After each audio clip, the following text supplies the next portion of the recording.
Hello kids, আসসালামু আলাইকুম। BD kiddo YouTube চ্যানেলে তোমাদের সবাইকে স্বাগত। চলো আজকে মজার কিছু শিখি আর আনন্দ করি।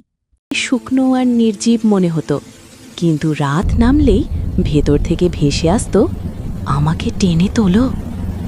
গ্রামের মানুষ কেউই ওদিকে যেত না, শুধু রাহুল, শহর থেকে আসা এক তরুণ, এইসব গল্পে বিশ্বাস করত না।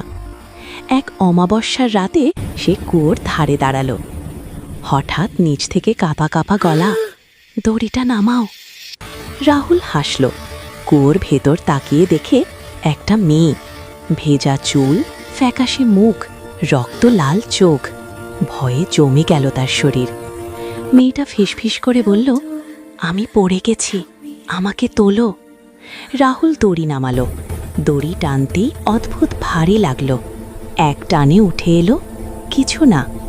হঠাৎ তার পেছনে নিঃশ্বাসের শব্দ, ঠান্ডা হাত কাঁধে পড়ল। কানে কানে সেই একই গলা, এখন তুই নাম। পরদিন সকালে গ্রামবাসীরা কুয়োর পাশে রাহুলের জুতো পেল।